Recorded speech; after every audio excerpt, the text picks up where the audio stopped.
Donc le sens de circulation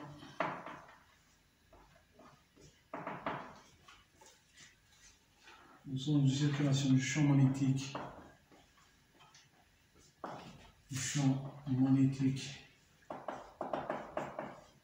H est obtenu par la règle de tire-bouchon.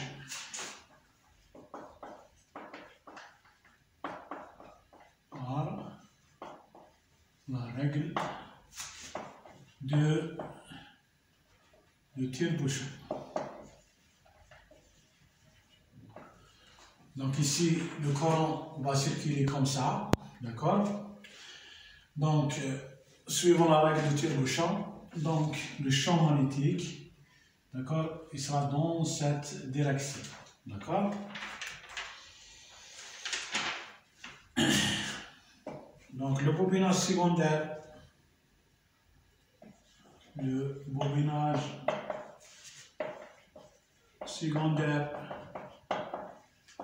est ouvert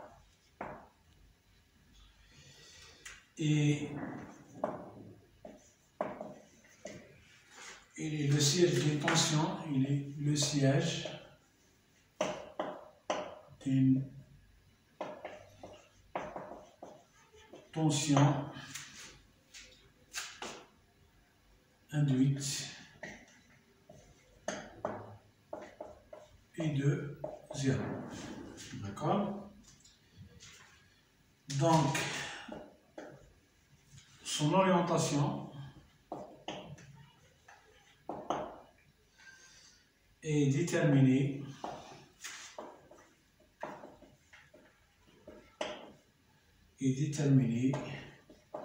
par ma règle ou bien la loi de Lenz-Faraday.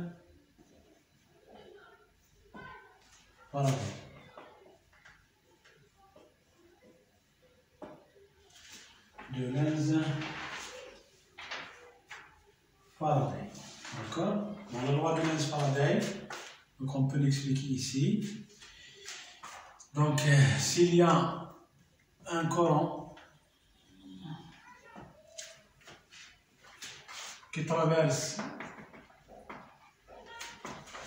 le secondaire, d'accord, il crée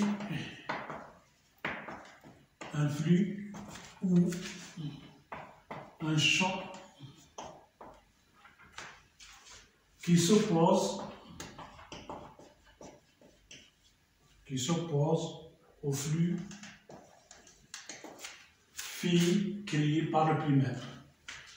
C'est le flux d'origine à la création de cette tension induite. D'accord? Donc je m'explique ici. Donc s'il y aura un courant, ça veut dire dans cette direction-là. Donc s'il y a un courant dans cette direction, donc il va créer un champ qui s'oppose au champ ou bien au flux créé par le primaire. D'accord?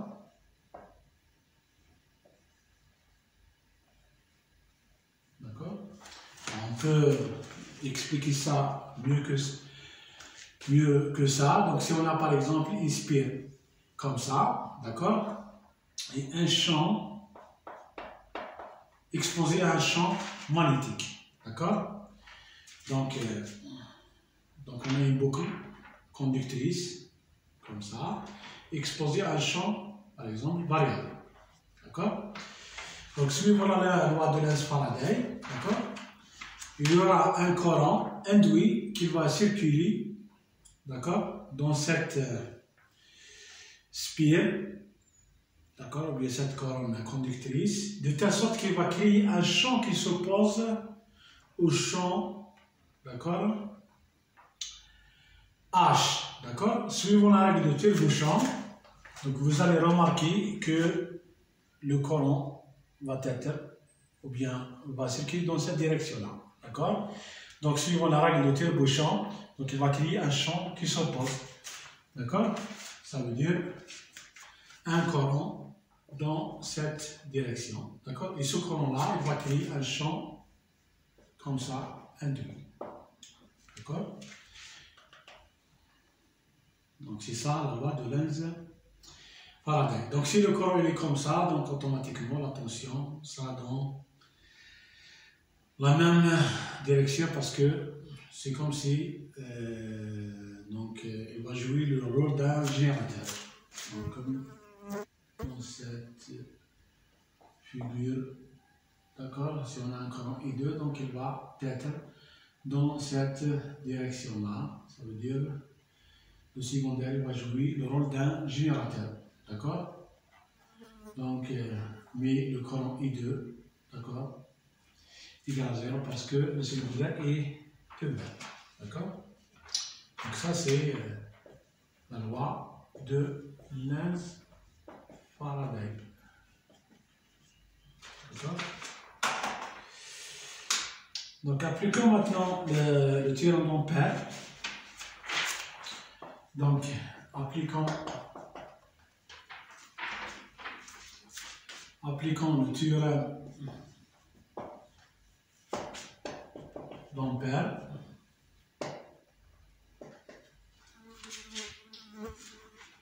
D'accord? Sur la ligne moyenne. La ligne moyenne.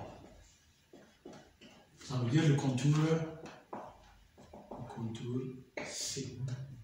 D'accord? Donc l'intégrale suivant le contour C de H dl égale N1 et 1. Bon, N1 et 1, donc tous les courants qui vont être rentrant dans le contour C, d'accord, et ça continue positif suivant la règle de tire-bouchon. Donc la circulation du champ magnétique, elle est dans cette direction-là. Donc on applique la règle de tire-bouchon.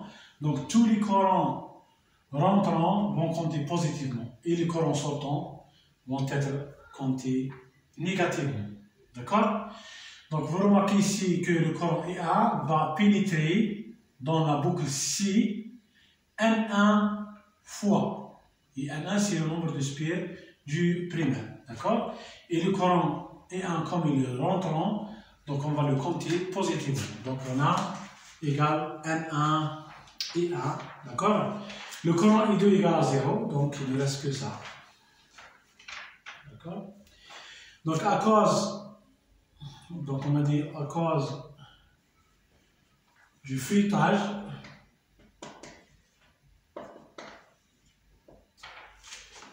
le champ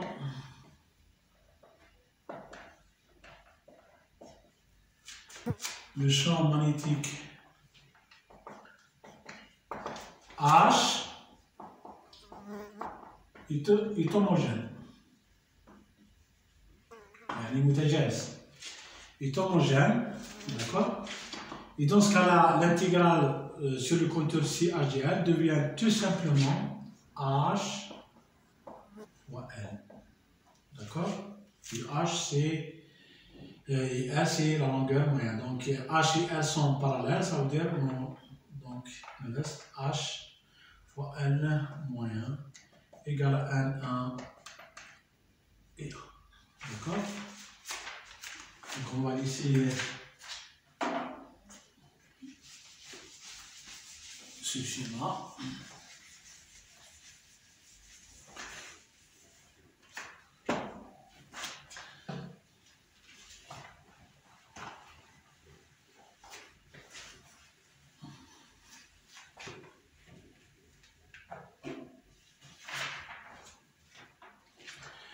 Donc H égale à N1 et 1 sur N moyen. Donc le flux vu par le primaire, donc phi 1 égale à N1 fois phi. Donc on a le flux qui circule dans le circuit magnétique, d'accord?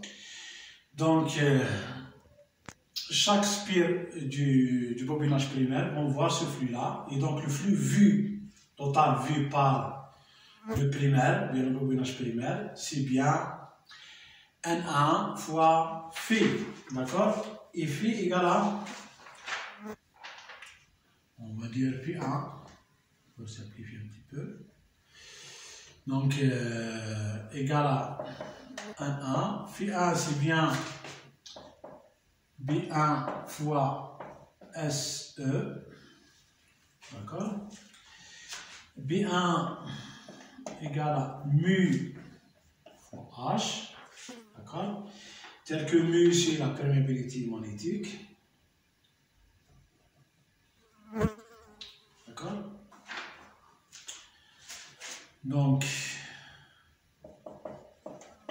P1 égale à N1 mu fois H fois S. D'accord? Donc, Phi1 égale à N1 mu. H, c'est bien N1 et 1 sur N moyenne fois SE. Donc, on va ici arranger ça. Donc, on a N1 fois N1, ça fait N1 au carré. D'accord? Fois SE, bien fois mu SE, que divise L moyenne fois E1. D'accord?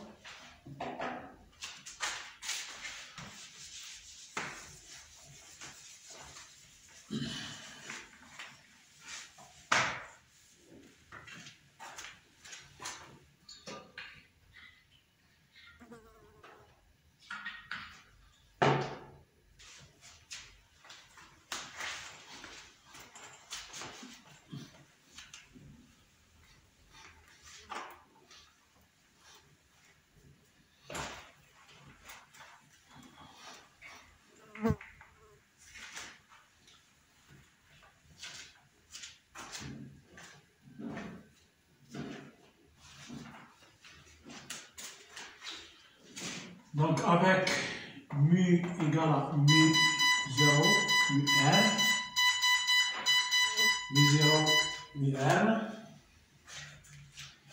c'est la perméabilité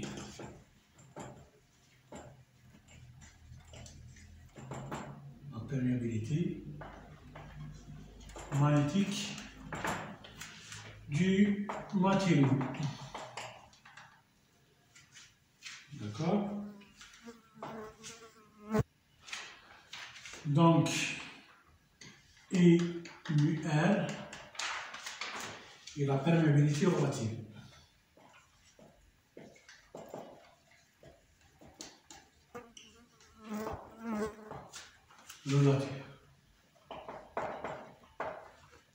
Et mu 0 qui est égal à 4P 10 puissance moins 7, c'est la perméabilité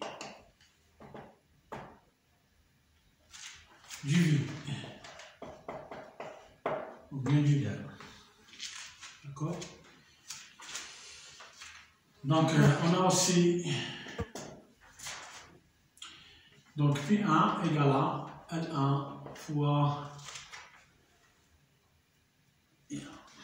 D'accord?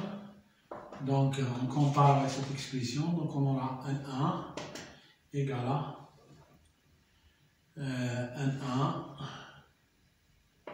au carré sur 15. D'accord? Avec parenthèse, c'est bien L moyen sur mu S E. D'accord? Donc, L1, ça s'appelle l'inductance qui est appelée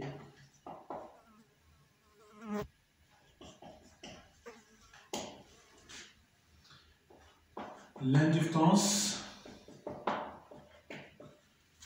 propre.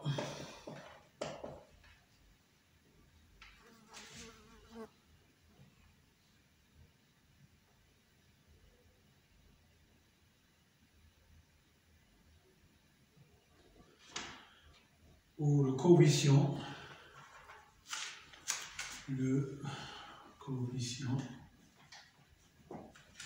d'auto-induction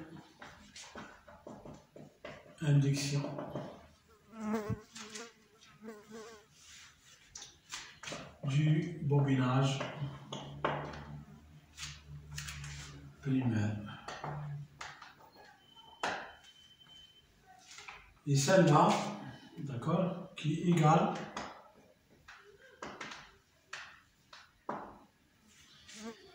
aussi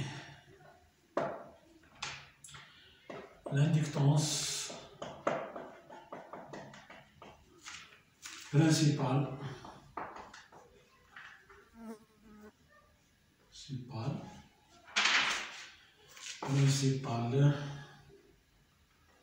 ou magnétisante.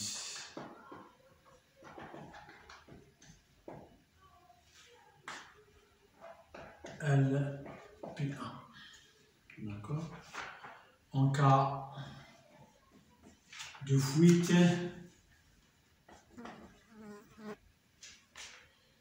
magnétique nulle. D'accord.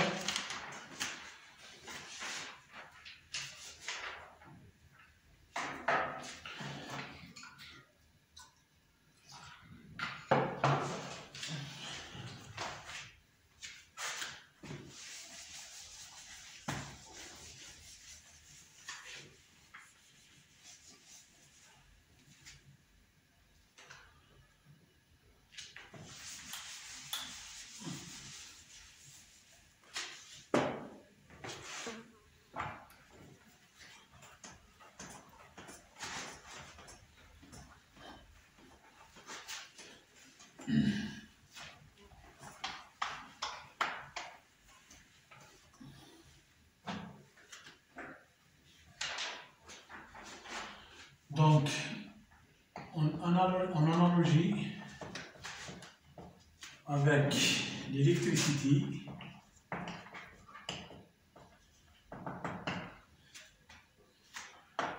on peut noter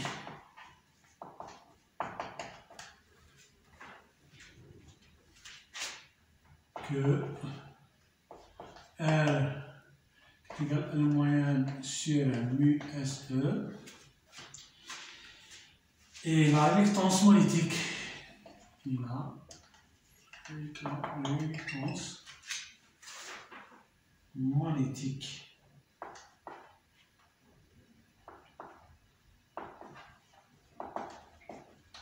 المقاومة المغناطيسية.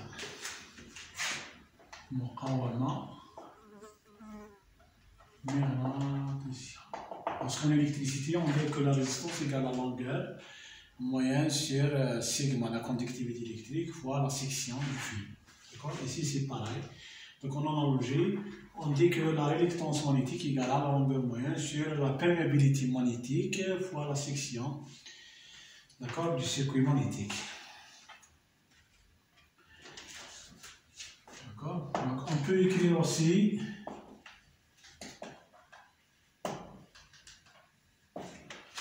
que N1, c'est LP1, en cas de fuite nulle, d'accord, égal à N1 au carré sur la réluctance, d'accord. Donc ici, bien sûr, avec N1 de fuite égale à 0, d'accord. Donc N1 spire, ou bien N1 au carré, donc pourquoi on a attribué ici N1 au carré, donc ça s'explique comme celui, d'accord. Donc on a un spire, d'accord, alimenté par une tension I1, donc on aura un courant I1 qui va créer un champ, bien sûr, un flux magnétique. Donc et ce flux, d'accord, qui est canalisé par le circuit magnétique, ils vont être, ou bien les mêmes inspires, ils vont être, vont voir ce flux, d'accord, Donc on aura N1 fois N1, donc c'est N1 au carré. Donc N1 au carré donc signifie que N1 spire parcouru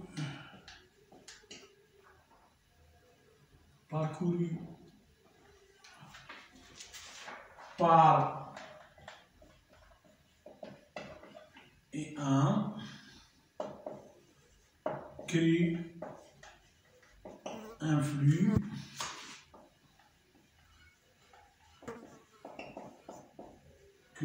magnétique qui sera vu aussi par les mêmes N1 spire. D'accord? Donc pour cela on trouve N1 au carré. D'accord? On va essayer de voir de l'autre côté, d'accord, au secondaire. Donc qu'est-ce qu'on a comme flux? D'accord? Donc le flux vu par le secondaire, le flux vu par le bobinage secondaire,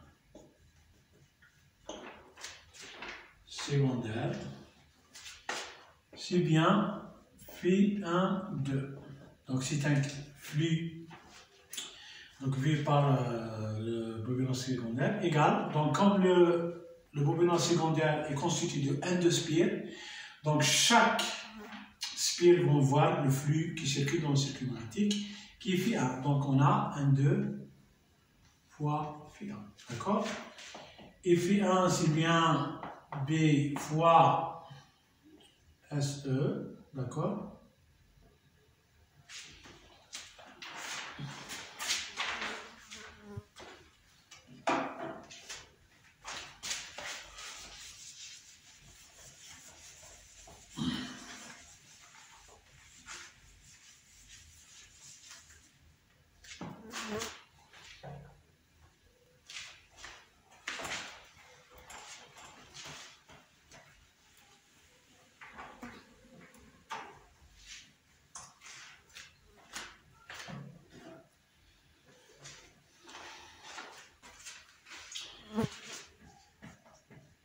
Donc UB c'est mu fois H, ça veut dire N2, mu fois H fois SE, et H c'est bien N1 et 1 sur la longueur moyenne, donc N1 et 1 sur la longueur moyenne, d'accord, fois SE. Donc on va essayer d'arranger cette équation. Puis N2 égale à donc N2 fois N1, d'accord, mu SE sur la longueur moyenne fois E1. Donc si on note ça, c'est bien l'inverse de la réactance. Donc on aura N2, N1 sur la réactance fois E1. D'accord? Donc on va noter ça égale à la mutuelle. Donc Φ1, 2 égale à N1, 2 fois E1. D'accord? Donc N1, 2 égale à N1, 2 sur la réductance. Donc ça s'appelle la mutuelle inductance primaire secondaire. Et la mutuelle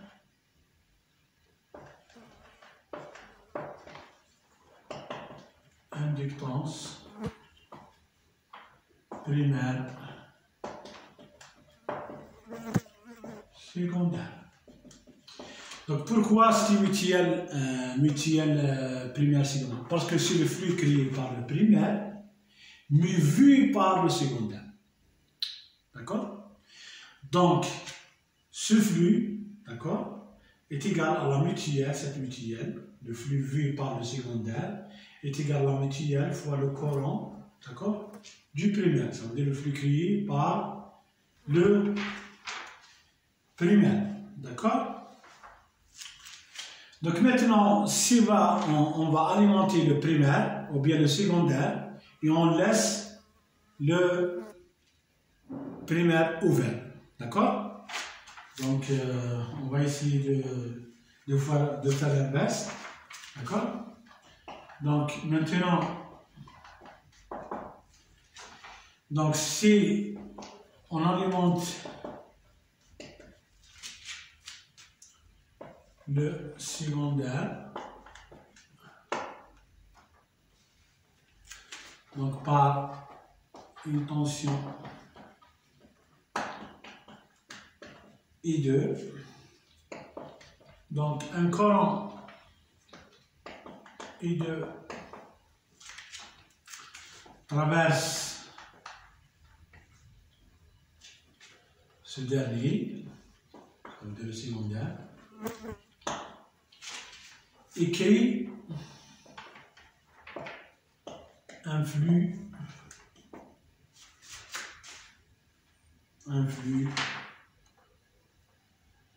qui circule dans le circuit magnétique, Φ2 égale B2 fois SE. D'accord? Bon, normalement ici c'est B1. D'accord? C'est bon. B2 fois SE. D'accord? Le primaire étant ouvert, d'accord?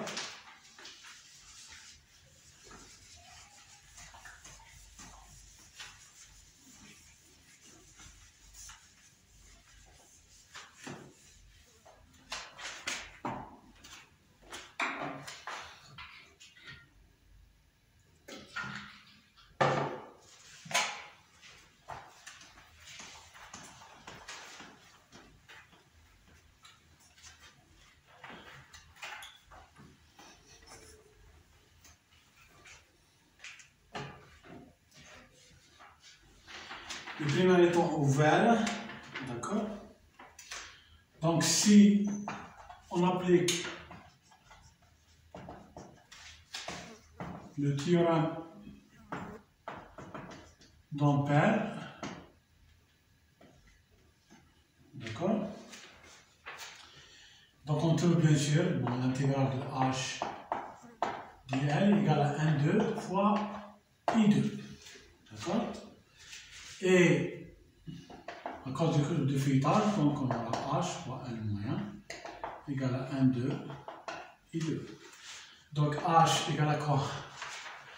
Égale à 1,2 I2 sur la longueur moyenne. D'accord? Donc le flux vu par le secondaire, le flux vu par le secondaire,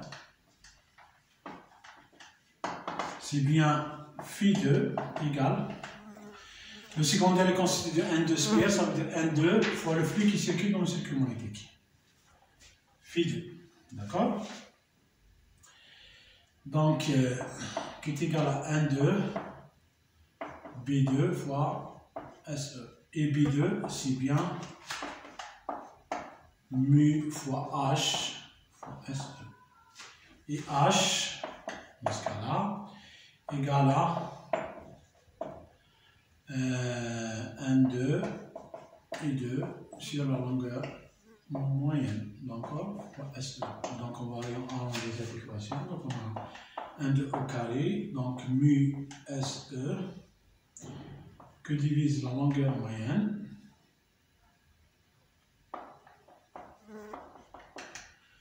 fois I2.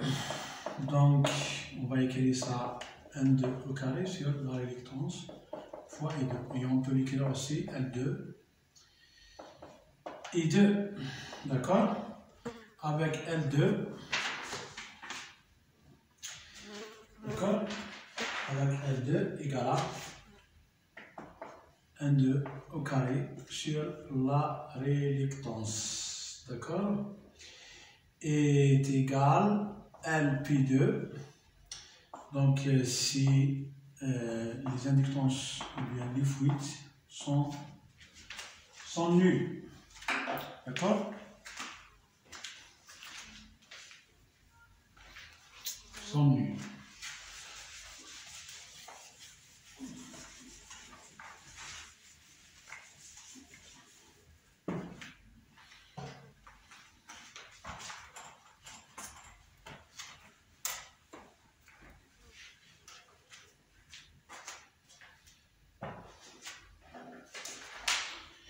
Donc,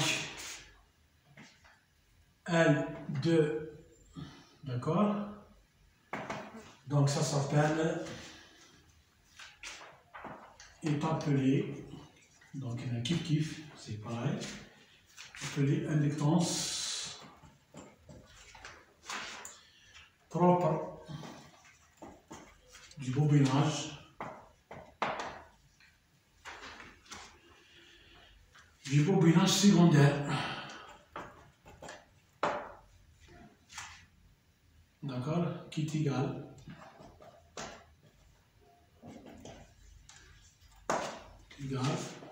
à l'inductance principale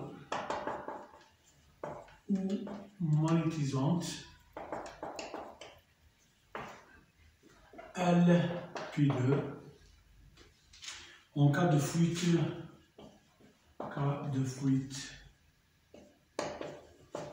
en fuite magnétique nulle.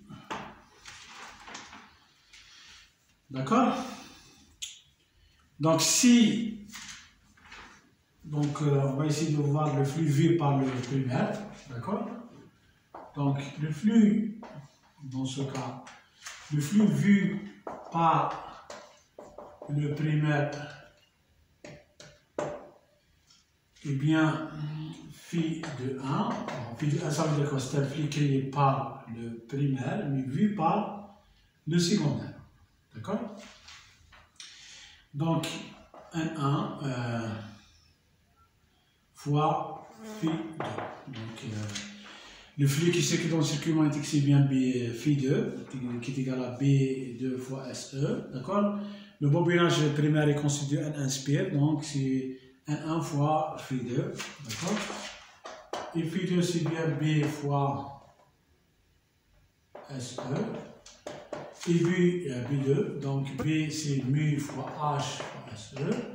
H c'est bien N2 et 2 sur la longueur moyenne fois SE. Donc on va essayer d'arranger ça.